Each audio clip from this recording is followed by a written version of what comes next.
नमस्कार दोस्तों। आज की कहानी है नौकरी वाली बहू का बना तमाशा। अरे बहू, ये पर्स उठाकर नाचती हुई कहाँ चल दी? जरा नाश्ता पानी तो लगा दो सब मेहमानों के लिए। सुमित्रा जी ने तेज आवाज में कहा। मम्मी जी, आपको तो मालूम है ना, इस वक्त मुझे ऑफिस के लिए निकलना होता है।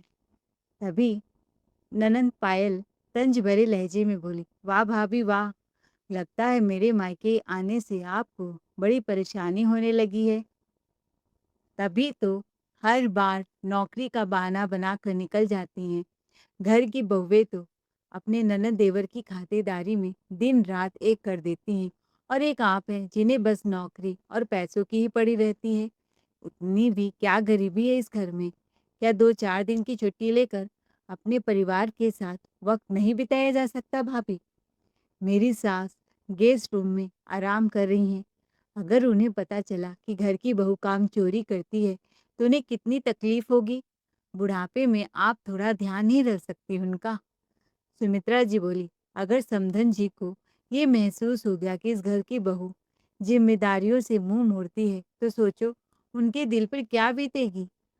सोनिया गुस्से में बोल पड़ी, दीदी, मैं बड़ों की इज्जत करना अच्छी तरह जानती हूँ। 1 हफ्ते से उनकी सेवा कर रही हूँ। और रही छुट्टी की बात, तो पिछले महीने मैंने 5 दिन छुट्टी ली थी आपकी बेटी के लिए। बहुत दिन तक मुझे ओवर टाइम करना पड़ा है। मैं नहीं चाहती कि मुझे ऑफिस से निकाल दिया जाए, लेकिन हर रिश्ते की एक सीमा और जिम्मेदारी भी होती है। पायल दीदी, वह आपकी सासू माँ हैं, उनकी देखभाल करना सबसे पहले आपका कर्तव्य बनता है। हर बार अपनी जिम्मेदारियों का बोझ मेरे कंधों पर डाल देना कहाँ तक सही है? मैं मदद करने से पीछे नहीं हटती, लेकिन इसका मतलब ये नहीं कि घर की हर जिम्मेदारी बिना पूछे मेरे हिस्से में लिख दी जाए। और सच कहूँ, मैंने किसी की 24 घंटे सेवा करने का ठेका नहीं लिया है। मेरी भी अपनी नौकरी है और मेरी जिंदगी की भी कुछ अहमियत है। अपना घूमना फिरना ज़रूरी है। आपका घूमना फिरना ज़रूरी है क्या? तभी ननंद पायल बनावटी हँसी के साथ बोली, अरे मम्मी, मैं कैसे रुक सकती हूँ? आज तो मैंने अपनी सहेलियों के साथ पार्टी करना है, शॉपिंग और मूवी का पूरा प्लान बनाया है। देर रात तक लौटूंगी। सोनिया ने तुरंत कहा, तो फिर अपनी सास की जिम्मेदारी भी आप ही संभालिए। मैंने अपनी जिम्मेदारी निभाते हुए खाना बना दिया है। अब बाकी देखभाल घर वाले भी कर सकते हैं। पायल तुनकते हुए ऊंची आवाज में बोली, मैं अपनी सासू माँ को शहर इलाज के लिए लेकर आई थी। डॉक्टर अचानक छुट्टी पर निकल गए, तो अब बताइए मैं उन्हें लेकर सड़क पर भटकती फिरूं क्या? और अगर 2 हफ्ते के लिए अपने मायके आ गई, तो इनमें कौन सा गुनाह कर दिया मैंने? क्या अब इस घर में मैं आने के लिए मुझे किसी की इजाज़त लेनी पड़ेगी? फिर उसने तिरछी नज़रों से सोनिया की तरफ देखते हुए कहा, ये घर किस सिर्फ आपका नहीं है भाभी, ये मेरी माँ का घर है, मेरा मायका है। मेरा भी उतना ही हक है यहाँ जितना आपका। लेकिन आप तो ऐसे व्यवहार करती हैं जैसे इस घर के अकेली मालकिन आप ही हूँ। हर बात में आदेश देना, ताने मारना और एहसान जताना। कभी-कभी लगता है नौकरी और कमाई ने आपको ज़रूरत से ज़्यादा घमंडी बना दिया है। दीदी, मैंने खाना बनाकर रख दिया है, आप केवल खा लेना। भाभी, आपने बस उबले दाल-चावल बनाकर रख दिए। मेरी सास के लिए हल्का और परहेज वाला खाना नहीं बना सकती थी क्या? और मेरे लिए पाव भाजी, डोसा, बच्चों के लिए चाउमीन नहीं बना सकती। सच कहूँ तो ससुराल में खाना बनाते-बनाते मैं खुद ऊब गई हूँ। तभी तो मन का खाना खाने मायके चली आती हूँ। या अब इस घर पर मेरा कोई हक ही नहीं रहा। थोड़ा खुलकर जीने का भी हक है मुझे। हर बार मायके आते ही मुझे जिम्मेदारियों की गठरी क्यों थमा दी जाती है? सोनिया का सब्र अब टूटने लगा था। जिम्मेदारियां सिर्फ बहू के हिस्से में क्यों लिख दी जाती हैं दीदी? मैं सुबह से घर और ऑफिस दोनों संभाल रही हूँ। खाना बनाकर रख दिया है, दवाइयाँ आपकी सास को समय पर दे दी, लेकिन हर काम के लिए सिर्फ मुझे कटघरे में खड़ा कर देना कहाँ की समझदारी है?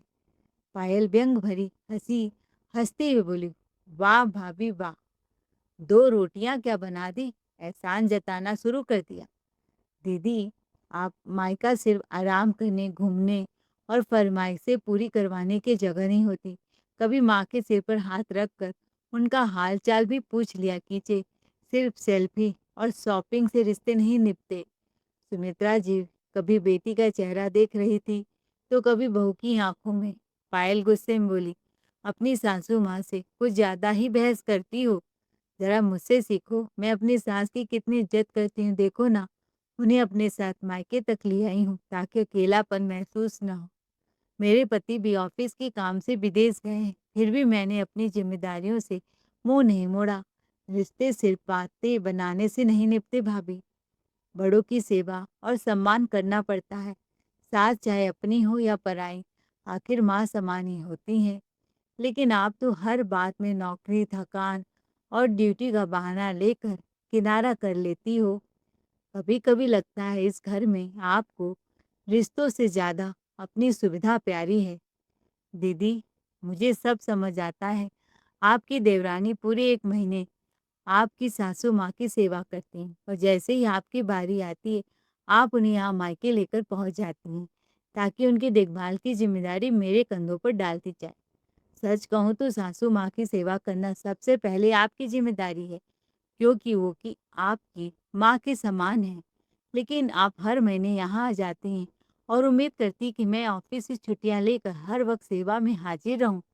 क्या मेरे माँ-बाप ने मुझे इसलिए पढ़ाया-लिखाया था कि मैं अपने पैरों पर कुल्हाड़ी मार लूँ? या 24 घंटे रसोई में खड़े होकर चूल्हा फूँकती रहूँ और हर किसी की फरमाइशें पूरी करती रहूँ? त्याग हमेशा बहू ही क्यों करे दीदी? कभी बेटी होकर भी तो ज़िम्मेदारियाँ निभाकर दिखाइए, तब शायद आपको एहसास होगा कि घर और नौकरी दोनों साथ सँभालना कितना मुश्किल होता है। बहू ने अपना बैग उठाते हुए तेज आवाज में कहा, अब जरा रास्ते से हट जाइए दीदी। आज मेरी बहुत जरूरी मीटिंग है। हो सकता है मेरा प्रमोशन भी हो जाए और मैं अपनी मेहनत का फल यूं ही किसी की तानों की भेंट नहीं चढ़ा सकती। वैसे भी अगर मैं भी हर दूसरे दिन बहाने बनाकर घर में बैठने लगूं तो न करियर बचेगा न प्रोफेशनल पहचान। अपने सपनों का गला घोट कर किसी को खुश करना मुझे मंजूर नहीं।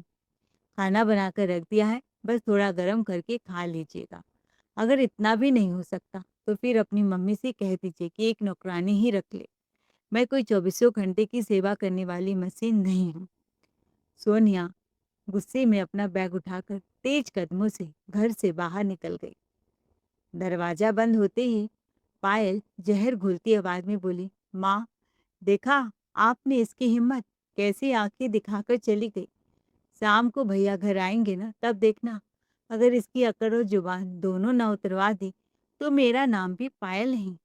उसकी आंखों में जलन और चेहरे पर क्रोध साफ दिखाई दे रहा था। सुमित्रा जी भी बेटी की बातों में आकर तिलमिलाते हुए बोली, तू चिंता मत कर बेटी, मैं भी तेरे साथ हूँ। बहू ने नौकरी क्या कर ली, खुद को इस घर की मालकिन समझने लगी है। अब इसे समझाना ही पड़ेगा कि इस घर में बड़े कौन हैं और किसकी बात चलती है। दोनों माँ बेटी के चेहरों पर गुस्सा साफ झलक रहा था।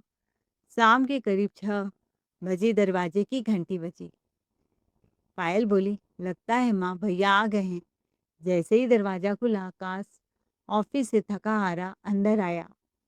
पायल तुरंत रोने का ड्रामा करते हुए आकाश के पास पहुंची। भैया, अब आप ही फैसला करो। आपकी बेबी ने आज सारी हदें पार कर दी, मम्मी की भी बेइज्जती की और मुझे भी नौकरानी रखने की सलाह देकर चली गई। सुमित्रा जी ने भी आ बढ़ते हुए कहा, बेटा, नौकरी का इतना घमंड आ गया है इसे कि अब घर वालों को कुछ समझते ही नहीं। हम तो बस प्यार से समझा रहे थे, लेकिन इसकी जुबान तो देखो। पायल शिकायत भरे लहजे में बोली, भैया, मैं जरूरी काम से बाहर गई थी। रास्ते में मैंने भाभी को फोन करके साफ कहा था कि घर पहुंचकर मेरी सासू माँ को समय पर दवा और पानी दे दे। लेकिन देखिए, उनकी लापरवाही, अभी तक उन्होंने उनकी सुध तक नहीं ली। अच्छा हुआ मैं समय रहते वापस आ गई। बिना दवाई के मेरी सास की सांस फूलने लगी थी। अगर भगवान न करे उनकी तबीयत और बिगड़ जाती या उन्हें कुछ हो जाता तो मैं अपने पति को क्या जवाब देती। आकाश कुछ पल चुप रहा। उसकी नजरें पूरे कमरे में घूमी। फिर उसने पूछा, सोनिया कहाँ है? अभी तक ऑफिस से नहीं आई महारानी। पायल ताने से बोली, पता नहीं ऑफिस में करती क्या है, जानबूझकर घर से दूर रहती हैं। तभी दरवाजा फिर खुला। सोनिया थकी हुई हालत में अंदर आई। हाथ में फाइलें थी। जैसे उसने आकाश को देखा, कुछ बोलने ही वाली थी कि पायल चीख पड़ी, लो आ गई आपकी महान बीबी। अब पूछिए इनसे कैसे, इन्हें घर आने में कैसे देर हो गई घर में। मैं हूँ, मेरी बीमार सासू माँ है, ऊपर से मेहमान भी आए हुए हैं। और इन्हें देखो, इन्हें इस वक्त भी अपनी नौकरी की पड़ी है। मेरी सास की तबीयत खराब है, इसीलिए मैं उन्हें यहाँ लेकर आई हूँ। अब अगर मुझे थोड़ी देर के लिए बाहर जाना था, तो क्या भाभी का इतना भी फर्ज नहीं बनता कि वो ऑफिस से जल्दी आकर उनके पास बैठ जाती, समय पर दवा दे देती, कम से कम उनके हाथ पैरों में तेल लगाकर मालिश ही कर देती। घर की बहुएं ऐसे वक्त में ही तो काम आती हैं। रिश्तों की अहमियत भी कोई चीज होती है भैया। हर बात पैसे और करियर से बड़ी नहीं होती। अरे नौकरी करती हैं तो कौन सा एहसान कर रही हैं। मोटी तनख्वाह पाती हैं और आधे से ज़्यादा पैसे तो अपने ऊपर ही खर्च कर देती हैं। कभी महंगे कपड़े, कभी फ़ोन, कभी ऑफिस पार्टी। रिश्तों में अपनापन और सेवा भाव भी चाहिए होता है, जो शायद भाभी की डिग्री और नौकरी के नीचे कहीं दब गया है। इतना सुनते ही सोनिया की आंख गुस्से में लाल हो गई। सुमित्रा जी ने भी आह भरते हुए कहा, बेटा नौकरी करने के बाद तो इसके तेवर ही बदल गए हैं। घर परिवार की कोई फिक्र नहीं है। हम तो डरते हैं कि कहीं कल को ये तुझे हमसे अलग रहने के लिए ना कह दे। आकाश चुपचाप दोनों की बातें सुनता रहा। धीरे धीरे उसके चेहरे पर भी गुस्सा उतरने लगा। वह तेज कदमों से कमरे की तरफ बढ़ा और चिल्लाते हुए कहा, सोनिया आखिर तुम्हें हो क्या गया है। माँ और पायल इतनी गलत भी नहीं कह रही थी। थोड़ा घर परिवार को समय देना तुम्हारी भी जिम्मेदारी है। सोनिया बोली, आकाश जिम्मेदारियां मैं निभा रही हूँ, लेकिन क्या कभी किसी ने ये समझने की कोशिश की कि मैं भी इंसान हूँ। सुबह से ऑफिस, घर, खाना सब कुछ संभालती हूँ, फिर भी हर बार मुझे ही गलत साबित कर दिया जाता है। तुम्हारी और माँ बहन को सिर्फ मेरी कमी दिखाई देती है। तुरंत सुमित्रा जी बोली, अब राही का पहाड़ मत बना, जाकर बीमार समधन के लिए खाना बना और मेरी बेटी के लिए अच्छा खाना बना। मैंने सारी तैयारियां कर दी हैं। देखो सोनिया, मेरी माँ बूढ़ी है और तुम यहाँ आराम से सोने जा रही हो। थोड़ा तो लिहाज करो उनकी उम्र का। जाओ पहले माँ के लिए चाय बनाओ और मेहमानों के लिए भी। सोनिया ने जवाब दिया, जब तक शादी नहीं हुई थी तब माँ की उम्र दिखाई नहीं देती थी क्या। सच तो ये है कि बेटों की आंखों में माँ तभी बूढ़ी दिखाई देने लगती है जब घर में बहू आ जाती है। किसी को आलू के पराठे चाहिए, किसी को डोसा, किसी को पास्ता और किसी को गर्मा गर्म पकौड़े। जैसे मैं इस घर की बहू नहीं, कोई 5 स्टार होटल की शेफ हूँ। फिर भी मैं सबकी फरमाइश पूरी करती हूँ। ऊपर से तानों की बौछारें भी सुनने को मिलती है। आकाश गुस्से में बोला, कल को अगर मेरी माँ को कुछ हो जाता है तो क्या तुम मेरी बहन का हाल चाल नहीं पूछोगी। वो अपनी सासू माँ को इलाज के लिए यहाँ लाई है, कोई तुम्हारे ऊपर उनका बोझ डालने के लिए नहीं लाई। तो क्या तुम 2-4 दिन की छुट्टी नहीं ले सकती थी। आकाश की बात सुनकर सुमित्रा देवी और पायल के चेहरों पर संतोष भरी मुस्कान फैल गई। उन्हें लग रहा था कि आखिरकार उनका दांव काम कर गया है। आकाश आगे बोला, जिस घर में रह रही हो उसी घर के लोगों की बात तक मानने को तैयार नहीं हूँ। ये मेरी माँ का घर है और यहाँ के कुछ नियम कायदे हैं। अगर इस घर का हिस्सा बनकर रहना है तो नियमों का सम्मान करना सीखना होगा। सोनिया की आंखों से आंसू बह निकले। ठीक है आकाश, तुम्हें तुम्हारा घर मुबारक। मैं किसी की बंधुआ मजदूर या नौकरानी नहीं हूँ। जब दीदी अपनी एक सास की जिम्मेदारी निभाने से बच रही हैं तो मुझसे ये उम्मीद क्यों की जा रही है कि मैं दो दो सासों की सेवा का भार उठाऊं। मैंने इस घर को परिवार समझकर अपनाया था, लेकिन अगर मेरी पहचान सिर्फ एक सेवा करने वाली मशीन तक सीमित कर दी गई है तो ऐसे रिश्ते निभाने का कोई मतलब नहीं। आकाश ने तुरंत ताना मारा, हाँ हाँ चली जाओ, किसने रोका है तुम्हें। वैसे भी तुम्हारी नौकरी और तुम्हारी तनख्वाह से कौन सा इस घर का चूल्हा जलता है। तुम्हारे बिना भी ये घर पहले चलता था और आगे भी चलता रहेगा। जैसे ही सोनिया ने कमरे का दरवाजा खोला, उसकी नज़र सामने खड़ी सास और ननंद पर पड़ी। दोनों दरवाजे के पास खड़ी भीतर की हर बात सुनने की कोशिश कर रही थी। सोनिया उन्हें देखकर कुछ पल के लिए ठिठक गई। सुमित्रा जी तुरंत हिचकिचाते हुए सफाई देते हुए बोली, अरे अरे, हम कोई तुम्हारी बातें सुनने नहीं आए थे। तुम दोनों की आवाज़ें इतनी ऊंची थी कि पूरा घर गूंज रहा था। पड़ोसी तक कानाफूसी करने लगे हैं। हर बात का तमाशा बनाना जरूरी है क्या? बैठकर शांति से भी बात की जा सकती थी। सोनिया ने कोई जवाब नहीं दिया। उसने चुपचाप अलमारी खोली और अपने कपड़े सूटकेस में रखने शुरू कर दिए। यह देखकर सुमित्रा जी के चेहरे का रंग उड़ गया। उन्होंने घबराकर आकाश के कान में धीरे से कहा, अरे बेटा, मैंने तो सिर्फ उसे थोड़ा सबक सिखाने को कहा था। ये क्या कर रही है? कहीं सचमुच घर छोड़कर तो नहीं जा रही? आकाश ने बेपरवाही से कंधे झुकाए और बोला, माँ, अगर जाना चाहती है तो जाने दीजिए। वैसे भी यहाँ रहकर कौन सा बड़ा तीर मार रही थी। उसकी तनख्वाह की हमें ज़रूरत है और ना ही उसके एहसानों की। आपकी बेटी तो है ही, आप दोनों मिलकर आराम से घर संभाल लीजिए। आकाश की बात सुनते ही सुमित्रा जी की आंखें फैल गई। वह घबराकर बोली, पागल हो गए हो क्या? मैंने बहू को घर से निकालने के लिए नहीं कहा था। सोचा था 2-4 बात सुनाओगे तो उसका गुस्सा ठंडा हो जाएगा। मेरा मतलब था उसे समझा कर वापस रसोई तक ले आओ ताकि घर का कामकाज पहले की तरह चलता रहे। ये नहीं कि बात इतनी बढ़ जाए कि वो सच में घर छोड़ने का फैसला कर ले। सोनिया गुस्से में अपना बैग उठाकर घर से निकल गई। दरवाजा बंद होते ही सुमित्रा जी के चेहरे का रंग उड़ गया। उन्होंने माथे पर हाथ मारते हुए कहा, हाय राम, ये क्या हो गया? अब इस घर का सारा कामकाज कौन संभालेगा? तू तो सुबह ऑफिस के लिए चला जाएगा और यहाँ बीमार समधन जी हैं, उनकी देखभाल कौन करेगा? तभी कमरे के अंदर से समधन जी की आवाज़ आई, पायल बहू, जरा खाना दे दो। बहू, बहुत भूख लगी है। पायल बोली, मम्मी, आप चिंता मत करो, अच्छा ही हुआ जो भाभी चली गई। अब कम से कम अपने मन का खाना तो खा पाएंगे। भाभी तो हर समय निगरानी रखती थी, हर रोज वही फीकी दाल और उबले चावल बना देती थी। सुमित्रा जी झुंझला कर बोली, अरे बेटी, बातें बनाना आसान है, मुझसे ये सब काम नहीं होते। पायल तुरंत बोल पड़ी, पर माँ, अभी तो आप पूरे घर में ऐसे घूम रही थी जैसे 20 साल जवान हो गई हो। तभी तो भाभी को दिखा रही थी कि समधन जिनके आने पर सारा घर का काम आप अकेले संभाल रही हैं। अब अचानक क्या हो गया? सुमित्रा जी ने गुस्से में कहा, मैं उसे सबक सिखाना चाहती थी, घर छोड़ने पर मजबूर नहीं करना चाहती थी।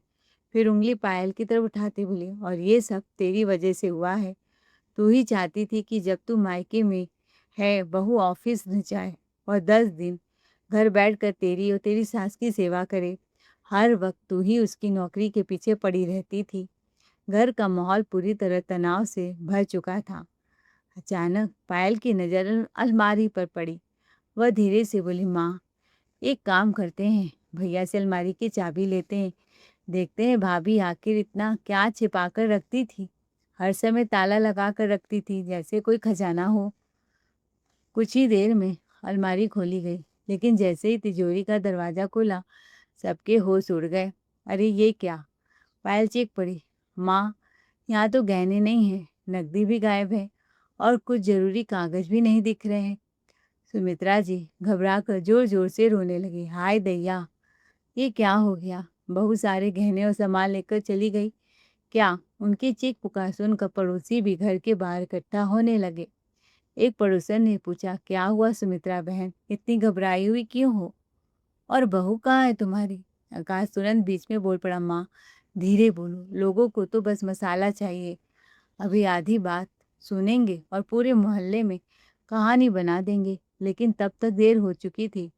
कुछ ही मिनटों में मोहल्ले में तरह तरह की बातें फैलने लगी। सुना है बहू घर छोड़कर चली गई।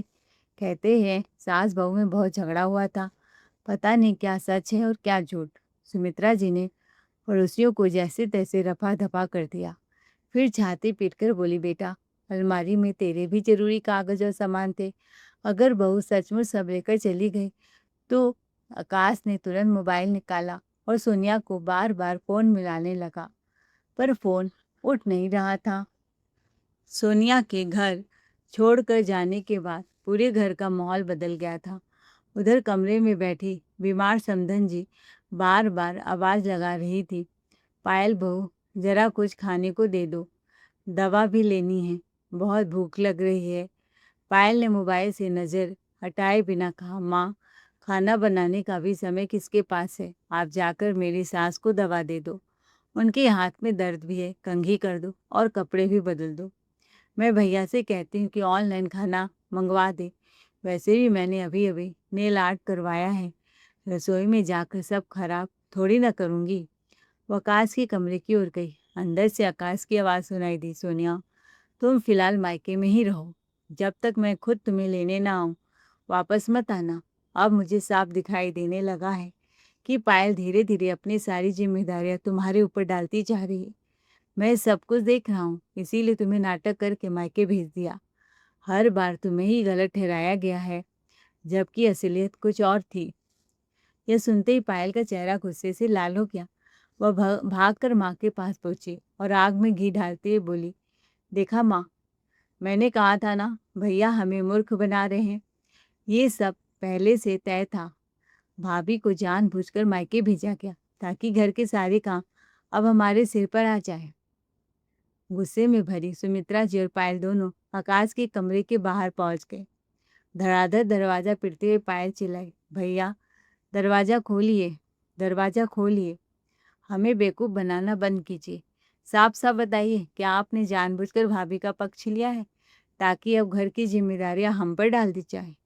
आकाश ने दरवाज़ा खोला और भड़क कर बोला, बस बहुत हो गया पायल, हर बात में आग लगाना और फिर तमाशा देखना तुम्हारी आदत बन चुकी है। जब भी मेरे और सोनिया के बीच कोई बहस होती थी, तुम उसे सुलझाने के बजाय और भड़काने का काम करती थी। तुम्हें शायद अंदाजा भी नहीं है कि तुम्हारी बातों ने हमारे रिश्ते में कितनी दूरियां पैदा कर दी हैं। आज जो कुछ हुआ है, उसमें सबसे बड़ा हाथ तुम्हारी दखल अंदाजी का है। अगर तुम अपनी जिम्मेदारियां खुद निभाती तो किसी और पर बोझ डालने की नौबत ही नहीं आती। आकाश की बात सुनकर पायल कुछ पल के लिए चुप रह गई। पहली बार किसी ने उसके सामने उसकी गलतियों का आईना रख दिया था। उसने पायल की आंखों में देखते हुए कहा, बस पायल, अब और नहीं। मैं हर रोज तुम्हारी बातों में आकर अपनी पत्नी का दिल नहीं दुखा सकता, उसे परेशान नहीं कर सकता। आखिर तुम चाहती क्या हो? क्या तुम्हें तभी सुकून मिलता है जब मेरे और सोनिया के बीच तनाव और कलह बनी रहे, हर समय किचकिच होते रहे? कभी अपने गिरेबान में झाँक कर भी देखो, कौन सी बहन अपने ही भाई का बसा बसाया घर उजड़ते हुए देखना चाहती है?